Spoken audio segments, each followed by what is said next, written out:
Happy Black Breastfeeding Week. Question of the day. How long would it take a baby to learn how to latch?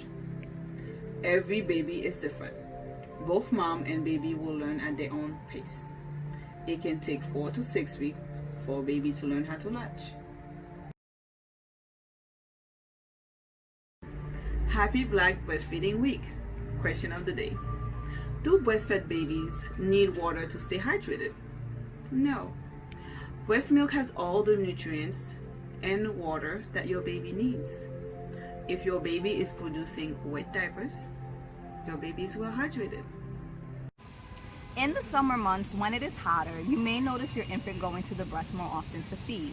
Keep in mind that your breast has everything that your baby needs to be nourished and well hydrated and does not need water. So how long does your milk last after you've pumped it?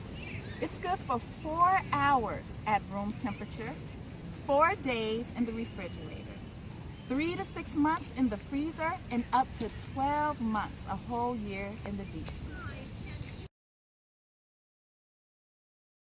So there's no direct evidence that states that having a breastfeeding journey can cause your breast to sag. The actual fact is that weight gain can change it, genetics can also change it, but there's no link directly to the breastfeeding actually causing the breast to sag.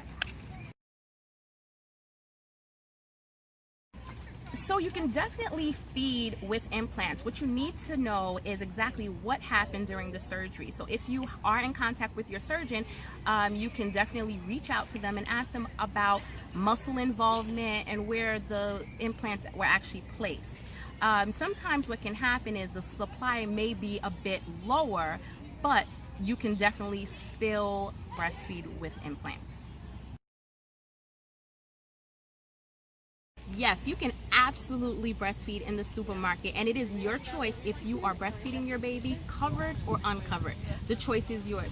You are actually protected by the Breastfeeding Mom Bill of Rights that says that you are allowed to breastfeed your baby in public.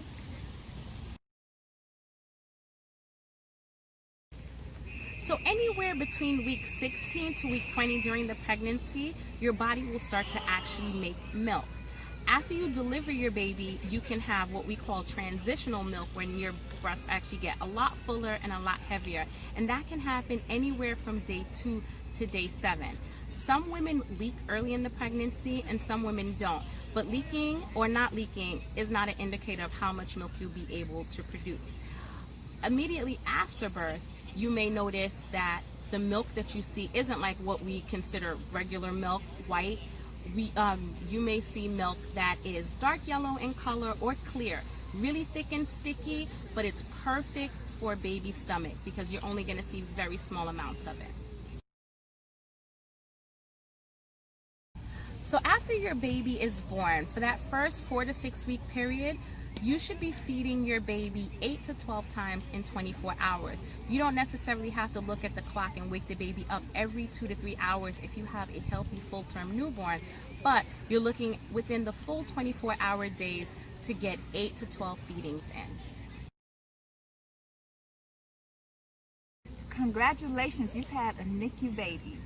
You have within your body the best medicine for your baby. You possess liquid gold. How do you make enough?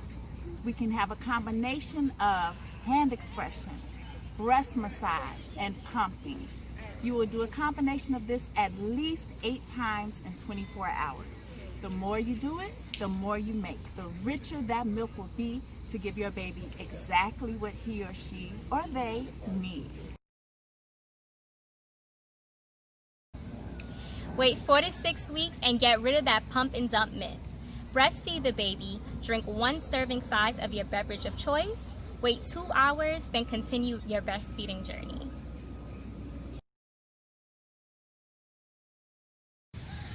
To make the optimal amount of milk, you have to remember that milk production is supply and demand.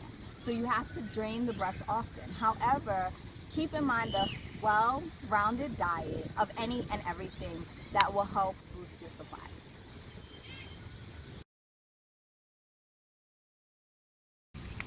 For each pregnancy, you are entitled to a new pump which insurance offers for free.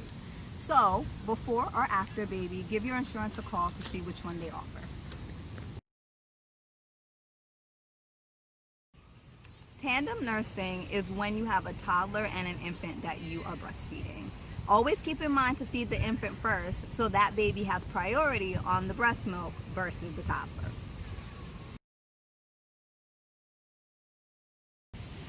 So no, it is not necessary to wash or clean your breast before breastfeeding. Actually, in terms of taking care of your breasts, all you need to do is when you're in the shower, just let the water run over them. Soaps and things like that can be irritating and cause the skin to be chafed and chapped, but if you just let the natural flora of your body do its thing, everything will be fine. So you don't have to wash your breasts prior to feeding your baby. And a good thing that you can do to actually nurture and condition your nipples is to rub in some of the milk or colostrum on it. It has natural antibacterial properties that destroy and kill bacteria. No need to wash your breasts, just put your baby on.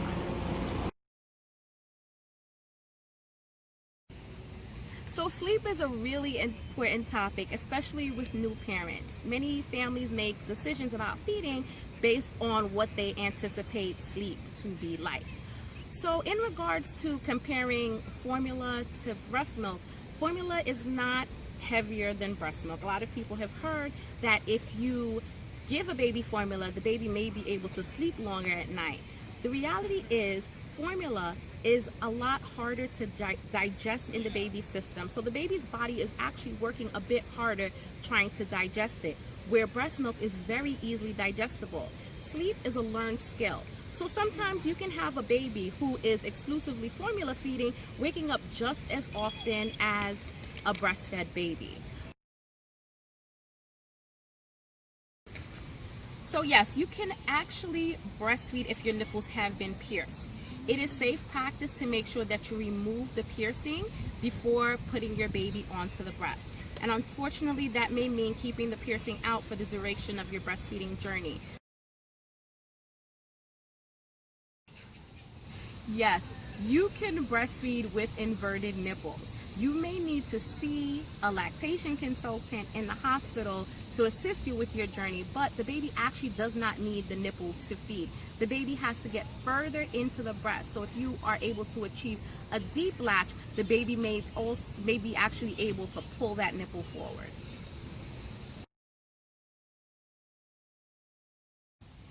Yes, you can take pain medication and still be able to breastfeed. It is not necessary to pump and dump your milk. In the hospital, the lactation team may have a book that gives information about breastfeeding and mother's milk, but it is not necessary to pump and dump when taking pain medication in the hospital. Absolutely yes. Your body has the ability to make enough milk for however many babies you create. Just as if your body makes one baby, your body will make enough milk for one. If your body makes two babies, your body will make enough milk for two. It has that inner wisdom. Triplets, quadruplets, anything like that, your body has the capability. The key to milk production is frequent feeding. So as long as babies are being fed on cue, the body will snap into it and make exactly what your babies need. We recommend that for the first month to 6 weeks that you don't give any pacifiers. Your body is learning how much milk to make for your baby, and those needs are changing. And since it's important to feed on cue, you want your baby to be able to talk to you by sucking their lips, licking, turning their head. That's how the baby lets you know that they're ready to eat. So if we give a baby a pacifier, you won't be able to tell. And it's so critical to feed baby when baby says, I'm hungry.